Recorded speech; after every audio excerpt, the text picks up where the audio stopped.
Bonjour et bienvenue dans le Culture Info, donc pour la semaine du 15 au 22 novembre.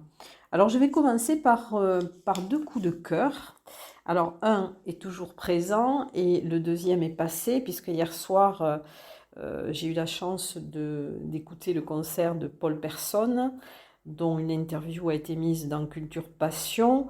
Et ça a été un concert extraordinaire. On a retrouvé un guitariste de génie. Vraiment, ça a été un concert qui fait partie de ceux que l'on n'oublie pas. Et mon deuxième coup de cœur, alors c'est l'exposition de Marc Falgas qui s'intitule Les vies rêvées, qui est au Paris et qui sera visible donc jusqu'au 4 décembre. Et j'ai pu, puisque le vernissage était aussi le samedi 13, assister à une lecture de Françoise Pauli, donc sur les œuvres exposées de Marc Falgas. Alors je vous conseille vraiment vivement d'aller voir cette exposition parce que c'est superbe. Bon, c'est réalisé avec des collages, il y a des tableaux, il y a des scènes, mais c'est vraiment quelque chose de très harmonieux. Il y a dans les assortiments de coloris quelque chose de magique. Vous avez l'impression vraiment de pénétrer dans dans le monde du rêve et de l'imagination. Et je vous incite vivement à aller voir cette exposition au Paris. Alors vous pourrez la visiter du mardi au samedi de 14h à 18h. Et maintenant, donc après ces deux coups de cœur, je vais continuer par les expositions. Alors une nouvelle exposition au CAC de Séméa qui s'intitule Entre deux. C'est une exposition de Yann Bragance, donc qui est du 13 au 27 novembre et qui est visible du mardi au samedi de 14h à 18h. Alors, nostalgie, sensualité, présence à ce qui est perceptible dans un temps, dans un tempo de temps et contre-temps.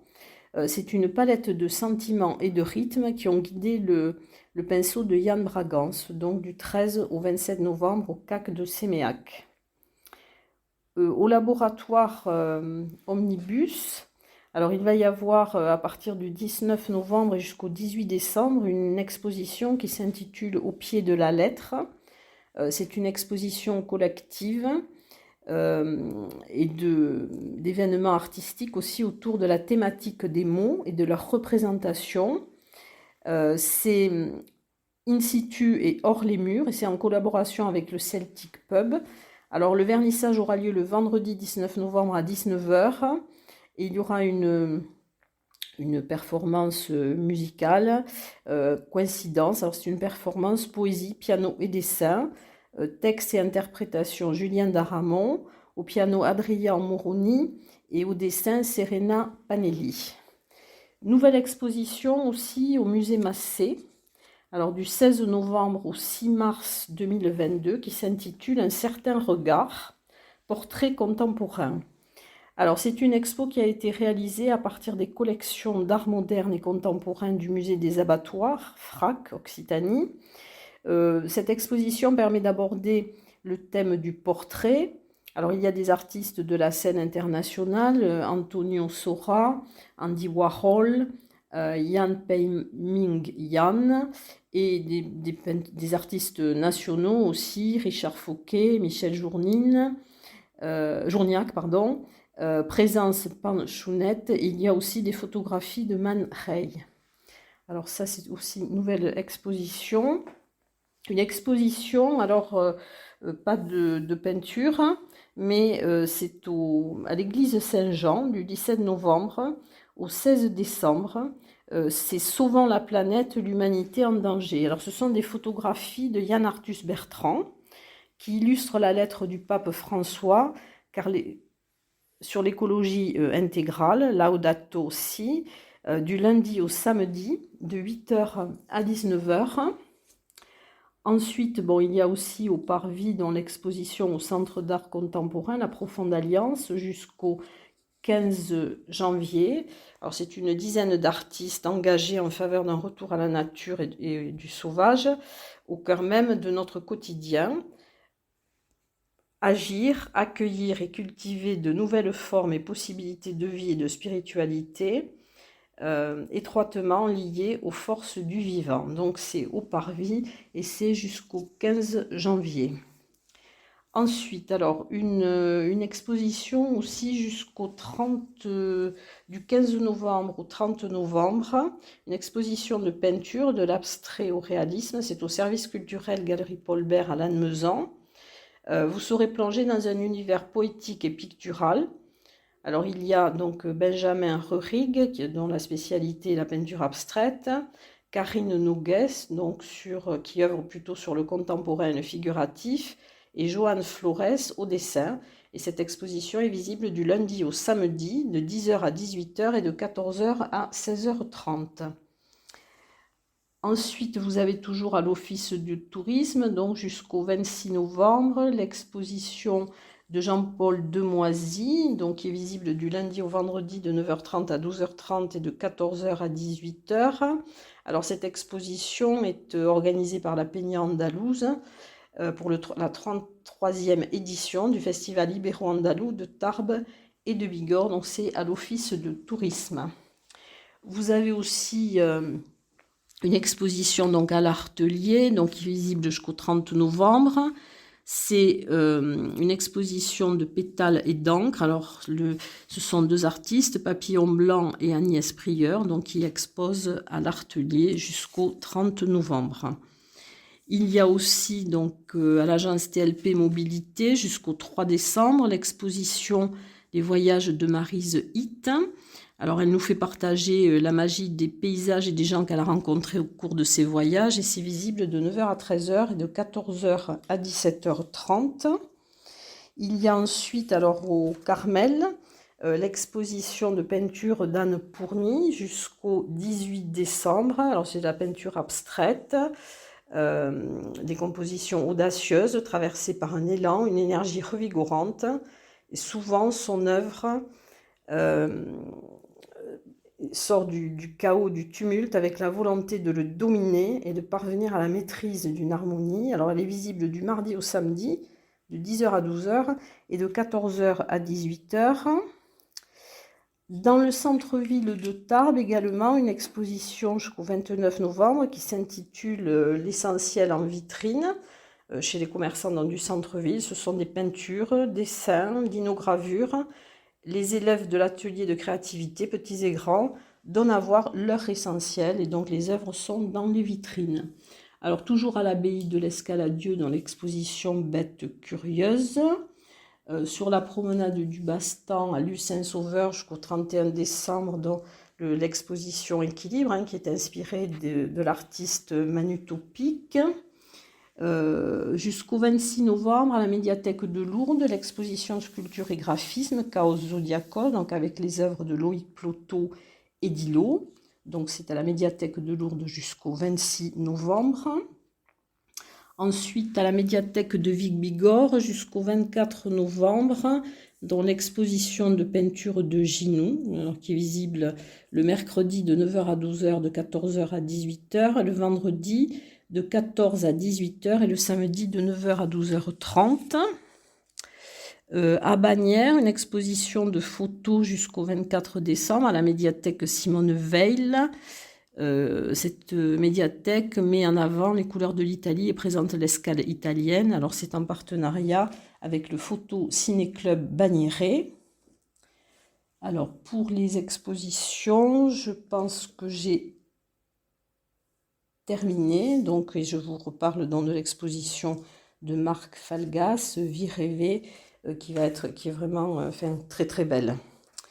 Alors, dans le domaine de l'art, mais c'est un peu particulier, donc il y aura une vente aux enchères de collection d'Alain Laborde la Borde. C'est le 19 novembre à 20h, c'est à l'Hôtel des Ventes. Il va y avoir donc les collections des bronzes de Alain Laborde la Borde qui seront mises en vente, ainsi que les peintures de 3 peintres bigourdans. Donc il y a François Mingelat, Jean Goureg et Robert Barre. Et dans quelques secondes, je vais vous parler des concerts.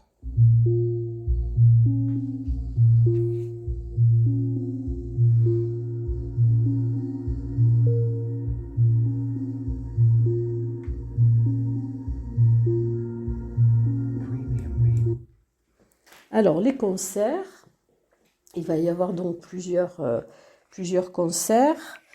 Alors, le 17 novembre à 20h30, à la Maison du Savoir, à Saint-Laurent-de-Nest, il y aura un concert littéraire, donc Alain Damasio et Yann Péchin, alors qui s'intitule Entrée dans la couleur. Alors Damasio, c'est un auteur culte de la science-fiction. Alors ce spectacle est proposé dans le cadre des escales d'automne du Conseil départemental des Hautes-Pyrénées. C'est la découverte de l'œuvre donc de Damasio sous forme de concert. C'est une lecture mi-rock, mi-fiction poétique, avec la complicité de Yann Péchin, donc, qui a été un des musiciens d'Étienne Dao. Voilà. Donc ça, c'est à la Maison du Savoir, le 17-11 à 20h30. Le 19-11, il y aura à la GESP, à 21h, le concert des Ladies Ball Breaker. Alors, ces Ladies, c'est un live qui est teinté de mise en scène et d'humour plutôt gonflé. C'est en hommage au célèbre groupe de rock AC/DC, mais ces 5 personnalités de Power Girls s'approprient chacune et ensemble ce monument du hard rock. Le 19 novembre à 20h30, à l'église de Bordères-sur-Échez, il y aura un concert dans le cadre, alors c'est le conservatoire à la rencontre du territoire, le concert d'Igania, paysages musicaux d'Europe centrale. Alors c'est l'ensemble Comédia, qui est l'ensemble musical du conservatoire Henri Duparc. Donc c'est le vendredi 19 novembre à 20h30. Le 20 novembre, alors il y aura, dans le cadre donc, de la 33e édition du festival ibéro-andalou de Tarbes et de Bigorre, un spectacle de flamenco au Paris. Donc c'est à 20h30, c'est le spectacle flamenco El Luco. Et donc c'est une des premières activités de ce festival qui va avoir beaucoup de choses là, puisqu'il va avoir lieu du 20 novembre jusqu'au 5 décembre. Et vous pourrez écouter, d'ailleurs, en savoir plus sur le festival ibéro-andalou en écoutant l'interview de Françoise Cervantes par Élise Serrano, donc, qui est sur Culture Passion. Ensuite, alors, vous aurez aussi un concert live, les Acoustiques Anonymes au 65, donc c'est avenue Aristide Briand, le 19 novembre à 20h. Un concert, alors un autre concert à Bordères, c'est le concert de la Sainte-Cécile, les 10 ans de la cadette, qui s'intitule La jeunesse au pouvoir. Donc c'est le 20 novembre à 20h30 à la salle Roger-Paul à Bordères-sur-Échez. Alors dans la première partie, ce sera l'orchestre d'harmonie cadette des écoles de musique Tarbes-Lourdes-Pyrénées. Donc il sera un retour sur leurs 10 années de musique. Et la deuxième partie, c'est l'orchestre d'harmonie des écoles de musique de Tarbes-Lourdes-Pyrénées. Au Tonton Flingueur, donc le 20-11 aussi à 12h. Alors vous aurez un apéro Billy et Rockabilly avec Short Cuts, donc c'est au Tonton Flingueur. Vous aurez le 20 novembre aussi à 20h30 à l'église Saint-Jean le concert A Fontana. Ce sont des polyphonies corses et c'est avec la participation des élèves du département de musique traditionnelle du conservatoire Henri Duparc. Et le 20 novembre également, à 20h30, au CAC de Séméac, vous aurez le concert de trio électrique Troix, atypique Troix, TROX. C'est un trio qui explore et s'inspire des musiciens de jazz fusion et de jazz rock. Voilà pour les concerts. Au Parvis, alors 2 concerts dans le cadre de Musique du Monde. Il y aura le mardi 16 novembre à 20h30 au Parvis, donc Kogoba Basigi. Alors c'est Eve Risser, qui est l'une des pianistes et compositrices les plus en vue de la scène européenne, avec le Red Desert Orchestra, est allée à la rencontre d'une star de la musique africaine, la griotte malienne Naini Diabaté. et son Kaladjoula Band. Ensemble, ils ont imaginé donc Ogoba Basigi, la réunion de deux continents musicaux conjugués au féminin. Toujours dans le cadre des musiques du monde, au Parvis, le vendredi 19 novembre à 20h30, il y aura donc Anne O'Haro, Trans Kabar. C'est loin de l'image de carte postale, l'île de la Réunion est la terre du Maloya, ce blues hérité des esclaves, longtemps interdit, qui a ressurgi et a influencé toute une génération d'artistes réunionnais. Trans Kabar et Anne O'Haro chantent un Maloya tour à tour mélancolique, militant et festif. Donc c'est le vendredi 19 novembre à 20h30 au Parvis. Donc voilà pour les concerts. Dans quelques secondes, je vais vous parler de théâtre.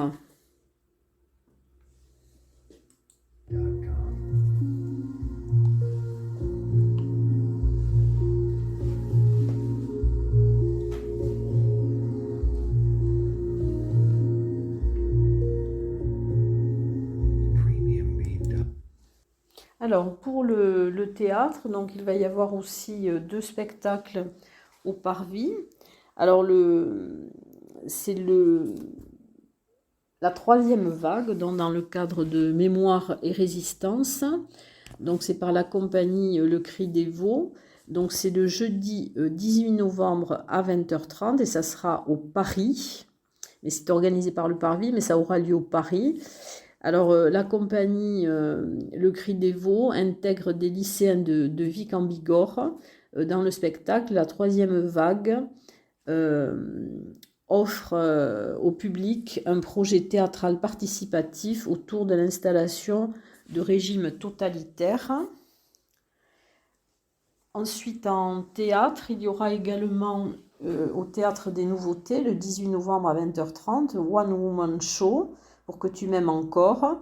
Alors, Trinidad nous propose de la suivre dans un voyage qui va de la découverte de Françoise d'Orléac à 10 ans à sa rencontre avec Brigitte Lahaye à 50. Donc, c'est au Théâtre des Nouveautés, c'est le 18 novembre à 20h30.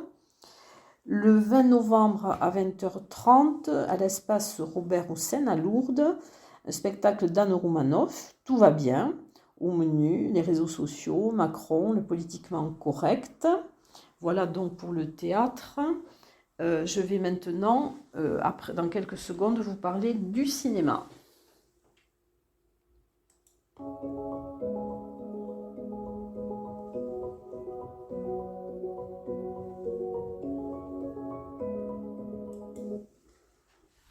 Alors, le cinéma, donc il va y avoir, alors au CGR, dans le cadre de Connaissance du Monde, un film, donc un documentaire sur l'Italie, Splendeur de l'Italie, la Ligurie, la Toscane et la Campanie. Alors c'est le lundi 15 novembre, 2 séances, 14h30, 17h30. Également au CGR, donc il y aura le jeudi 18 novembre à 19h, La Flûte enchantée de Mozart, avec David Portillo, Sofia Fomina, Brindley Cherat. Au Ciné Parvis, le samedi 20 novembre à 20h30, la projection du film L'heure Algérie de Lina Soualem, et ça sera en présence de la réalisatrice et en partenariat avec la CIMAD dans le cadre du festival Migrants Scène. Il y aura aussi, alors en partenariat avec la médiathèque départementale et NAO, la projection d'un film dans le cadre du mois du film documentaire Fort comme un ours. Entre laboratoire et forêt profonde, une équipe de scientifiques est sur le point de percer les secrets biologiques et physiologiques de l'animal pour combattre des problèmes de santé publique humains. Alors, cette projection sera suivie d'un échange et c'est le 21 novembre à 14h30 à l'abbaye de l'Escaladieu.